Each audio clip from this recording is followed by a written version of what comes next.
Museum Theatre in Greece, Dynamics in Heritage Interpretation, by Nikonanu Niki, Assistant Professor, and Venieri Fotini, PhD Candidate, University of Thessaly, Greece. Museum visitors' communication through exhibitions interpretation aims at fulfilling museums' educational role as well as at the inclusion of different visitors' groups. In that framework, the Museum Education and Research Laboratory researches current museum education practice in Greece and abroad, focusing on different methodologies applied in the context of museum interpretation. An early examination of the research field uncovered the need to examine museum theatre's potential in museum education. Museum theatre is a field significantly under-researched both in Greece and abroad. First stage of research included secondary research in order to define museum theatre characteristics, as well as to clarify research questions as follows. Museum theatre is a communication strategy capable of engaging new and different visitor groups in the museum. It can also be used as a remarkable point of reference for the museum, shaping a more familiar relation between the museum and its visitors, and enriching museum's variety of events. Moreover, museum theatre applications include entertainment, making museums more competitive in the leisure industry. Is museum theatre able to engage new audiences and thus make museums more attractive in order to approach different social and age groups? Museum theatre is also an educational methodology easily adaptable to the constructivist learning model, as well as to the multiple intelligences theory. Both learning theories are adopted by a growing number of museums worldwide. Museum theatre animates the inanimate, and it is able to throw light on or fill gaps in the partial knowledge offered by the exhibition.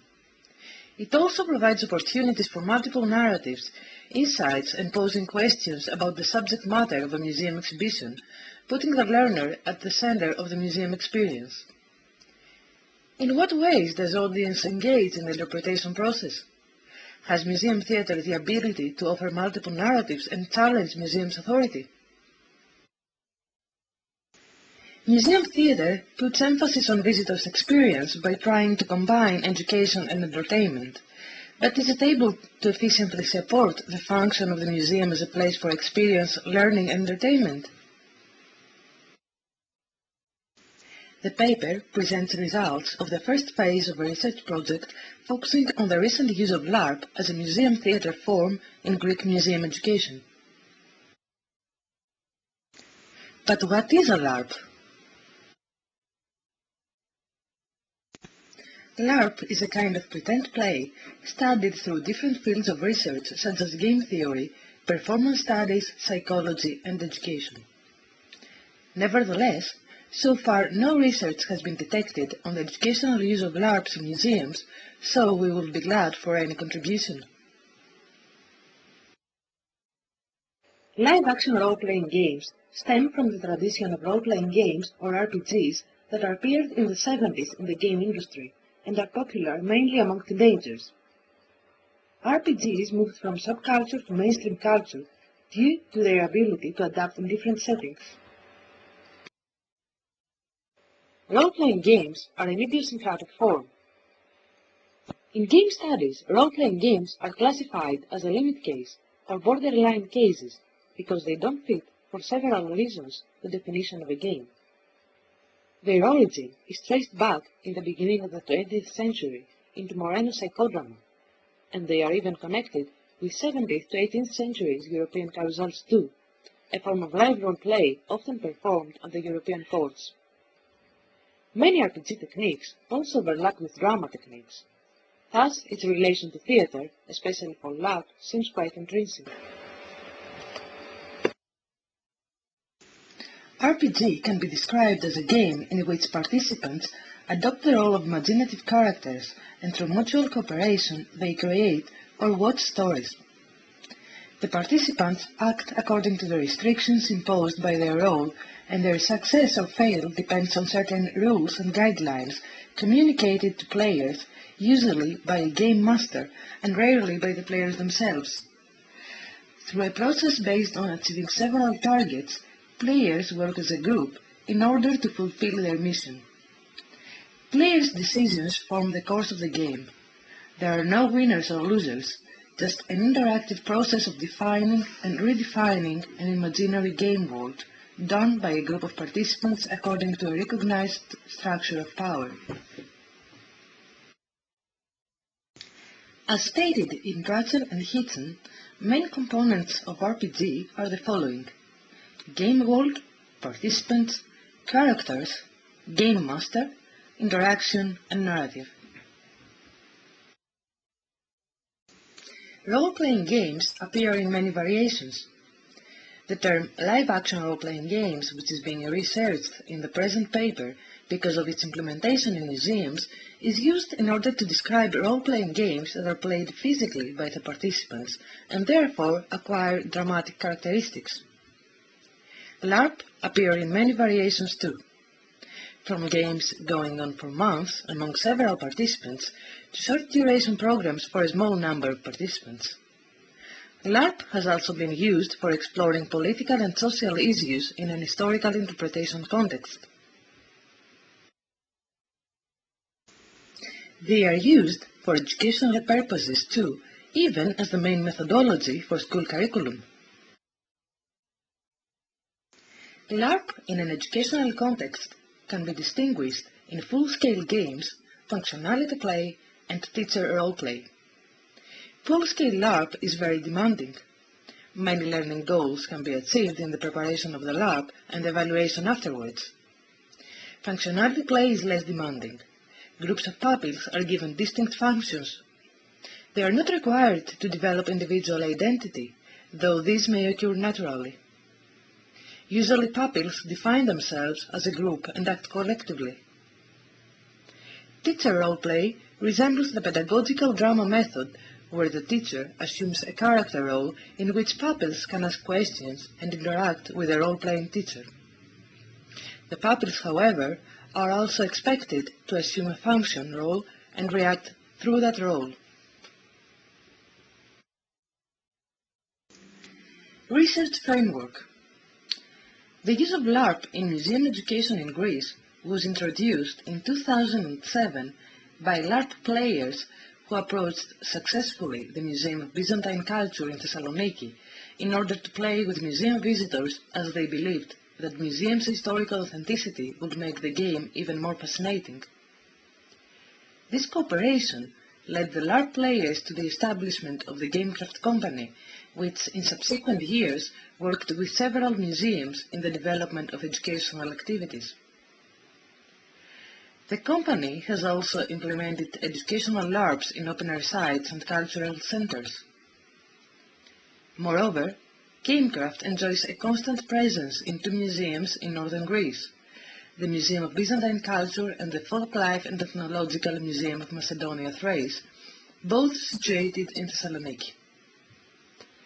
According to Gamecraft, they have so far implemented over 40 original LARPs for museums, open-air sites and cultural centers.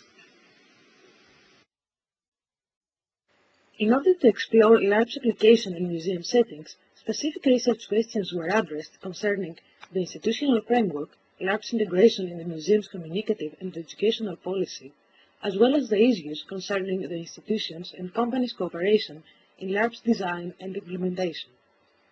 The formal content of LARP as an educational program in a museum setting focusing on the following aspects: scenario, museum objects, contents, use of the museum space, and forms of communication, interaction between the interpreter and the visitor. For the investigation of the above questions, primary research was conducted, as the relevant literature, at least as regards the use of LARPs in museums, is extremely limited.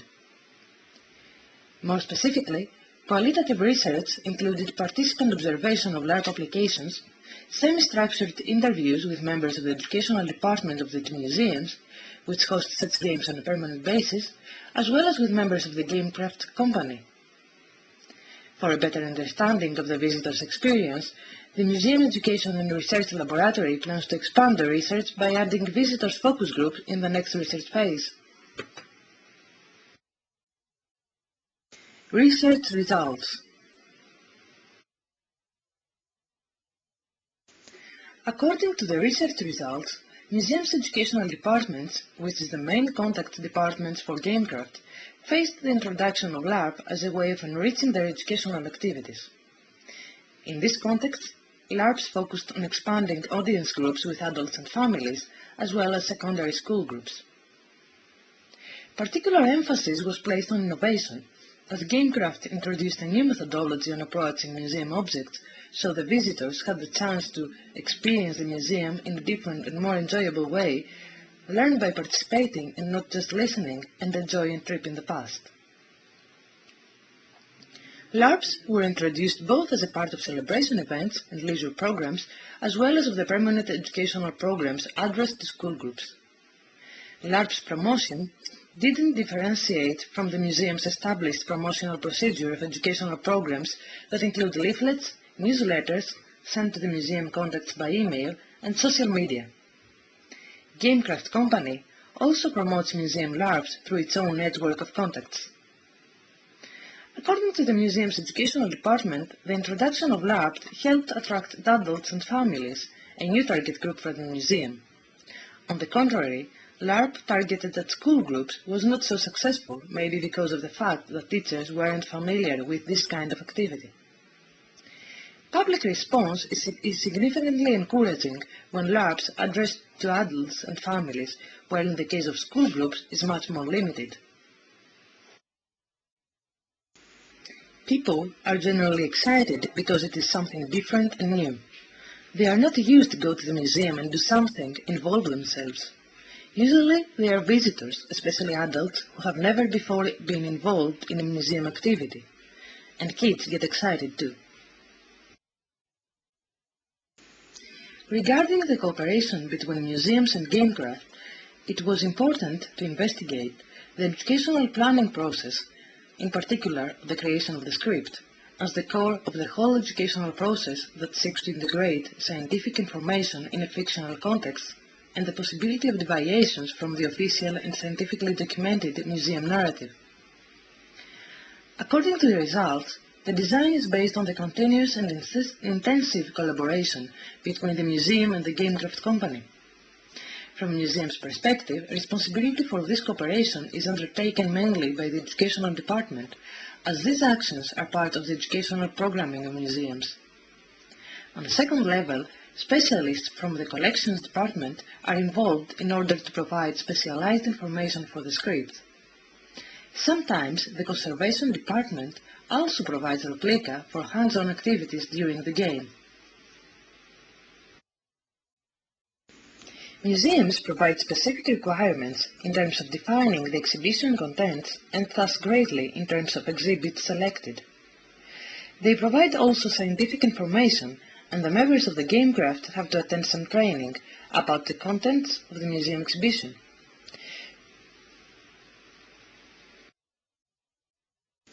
Subsequently, Gamecraft forms the first script, which is then checked for its scientific validity by the museum professionals.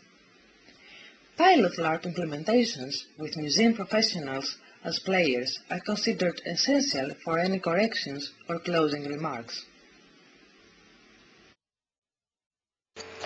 Museum intervention focuses primarily on the scientific part, the historical content, and not on the plot.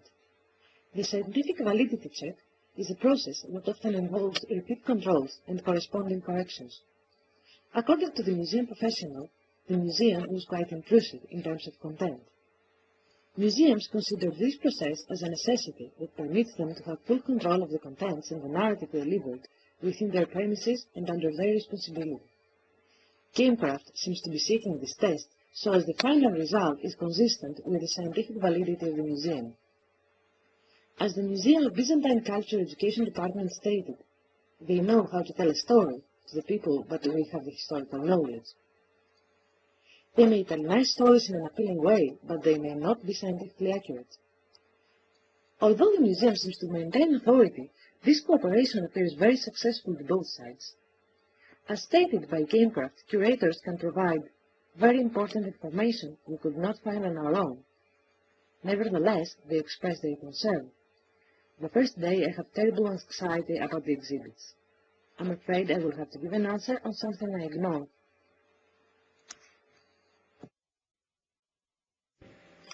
Concerning the use of the museum space, the institution doesn't intend to make any changes in order to support LARP design or visitors' comfort.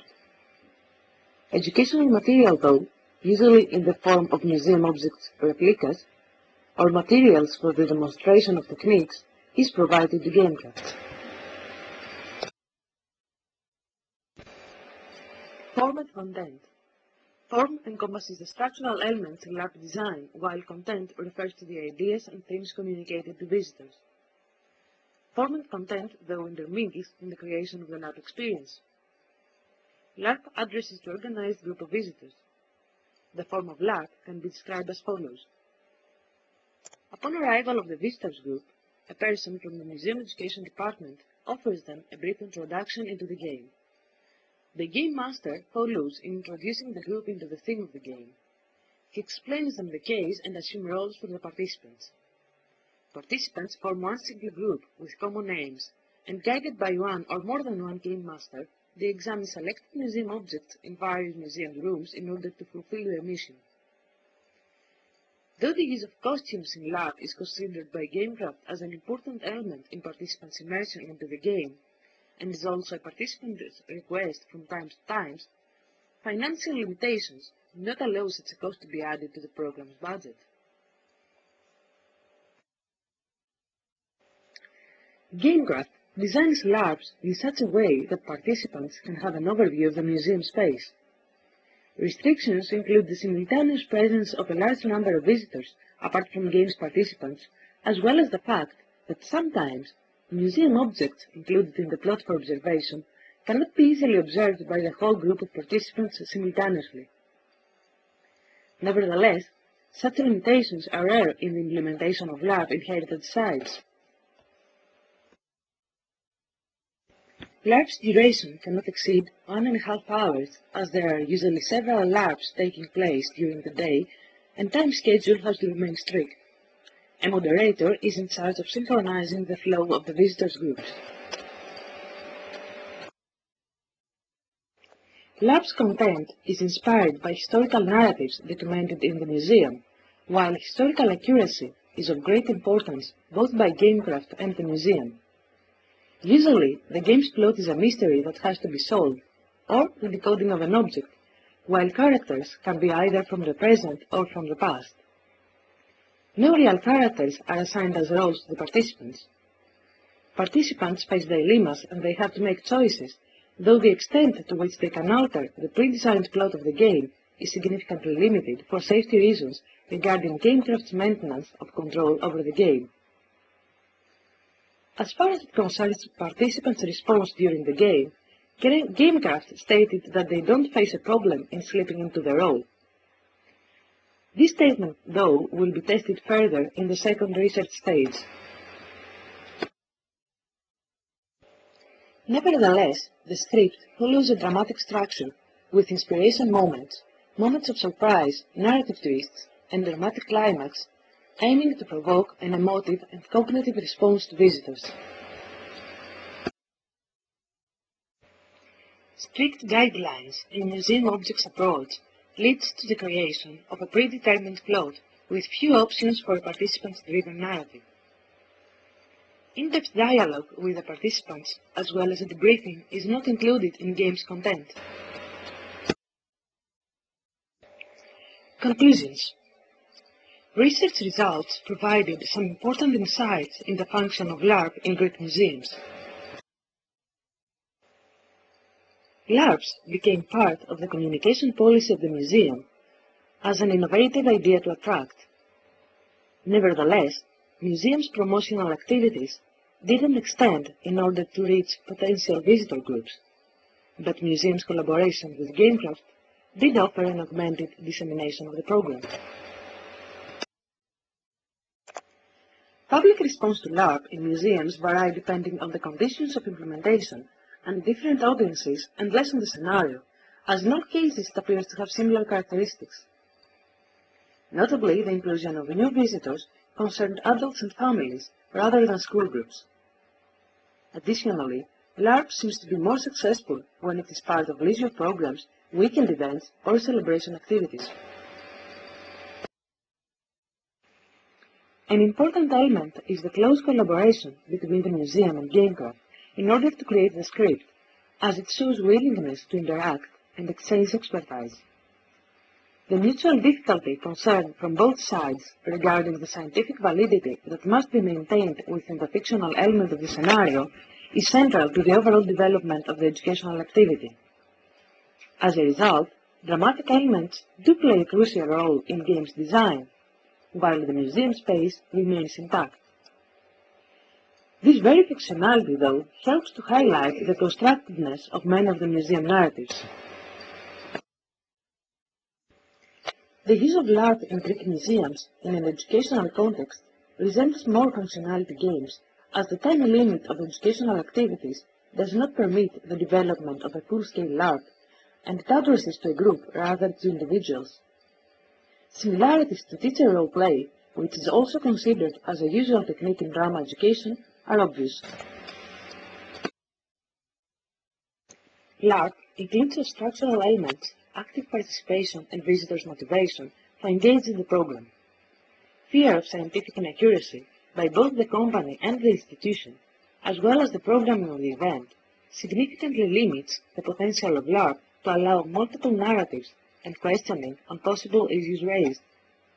Museums, while open to innovative ideas, hold a strict guideline in maintaining control over their narratives.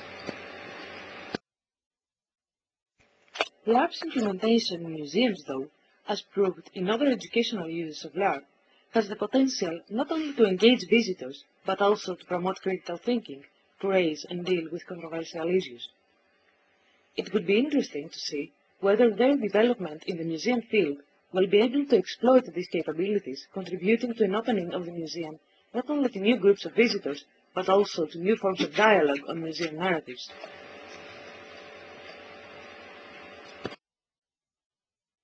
We also hope that present research on LARP will be further enriched by participants' opinions in the next research phase. Thank you.